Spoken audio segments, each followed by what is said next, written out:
আজকে আমি আমার বাসার সবার ভীষণ পছন্দের কলার পিঠা বানিয়েছি। পিঠাগুলো খেতে কিন্তু অনেক মজার হয়েছে, সবাই অনেক মজা করে খেয়েছে। বাসায় অনেকগুলো কলা পেকে আছে। প্রথমে কি ভাবলাম কি করব ভেবে পাচ্ছি না, তাই ভাবলাম যে সবার পছন্দের পিঠাটাই বানিয়ে নেই, কলাগুলো ফেলে না দিয়ে। তাই বিকেলবেলা মাটির চুলায় পিঠা বানাতে চলে এসেছি। পিঠা বানানোর জন্য আমি কলাগুলো প্রথমে ছড়া থেকে ছিঁড়ে নিলাম। দেখেন অনেকগুলো কলা পেকে আছে। কলা ছিঁড়ে তারপর উপরের খোসা ছাড়িয়ে নিলাম অনেকগুলো কলা। এখন আমি কলার মাঝে দেওয়ার জন্য গুড় গ্রেটার দিয়ে গ্রেট করে নিচ্ছি। গুড়টা অনেক শক্ত, এগুলো আখের গুড়। গ্রেট করে নিলে কলার সাথে মিশাতে ভালো হবে। আজকে আমি গুড় দিয়ে পিঠা বানাবো। চিনি দিয়েও বানানো যায়, গুড় দা বানালে খেতে বেশি ভালো হয়। আমি কলার মাঝে পরিমাণ মতো গ্রেট করা গুড় দিয়ে দিলাম। এখন হাত দিয়ে ভালোভাবে চটকে চটকে মেখে নিচ্ছি। একটু ভালোভাবে মাখাতে হবে। আমার এই পিঠায় পানি দেওয়ার প্রয়োজন হবে না, কারণ কলা আর গুড়ের সাথে সব কিছু ভালোভাবে মেখে নিলেই হয়ে যাবে। প্রয়োজন হলে পানি দিতে পারেন। আমি প্রথমে গুঁড়া দুধ দিয়ে দিচ্ছি, তারপরে দিয়ে দিলাম কোরানো নারকেল। নারকেল আর গুঁড়া দুধ দিলে পিঠা খেতে বেশি মজা হয়। আর আমি চালের গুঁড়া আর ময়দা পরিমাণ মতো দিয়ে দিব। আমার অনেকগুলো কলা হয়েছে, আমি অল্প অল্প করে দিয়ে মিশিয়ে নিব, একসাথে সবগুলো দেব না।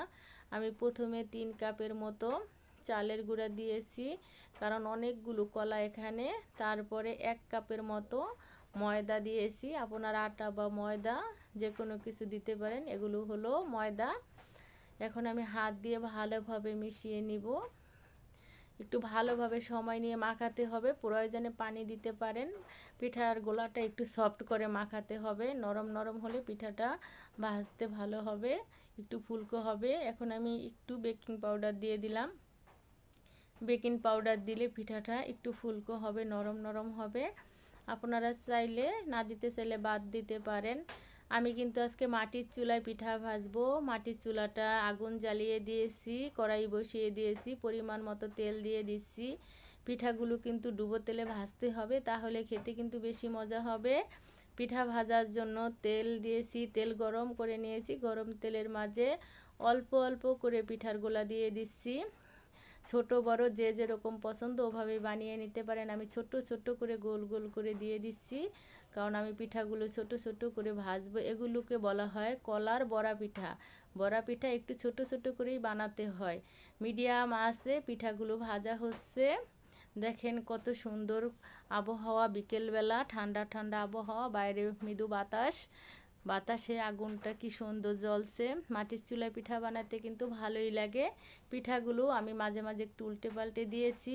কত সুন্দর কালার হয়েছে, লাল লাল মুসমুস করে আমি পিঠাগুলো ভেজে নিচ্ছি, তারপরে তেল থেকে তুলে নিচ্ছি। অনেক ভীষণ মজার পিঠা, সবার পছন্দের পিঠা। আপনারাও চাইলে বানিয়ে একবার খেতে পারেন। একবার বানিয়ে খেলে কিন্তু আরেকবার খেতে ইচ্ছে করবে। অনেকগুলো পিঠা হয়েছে, এক বল পিঠা। সবাই ভালো থাকবেন, আল্লাহ হাফেজ।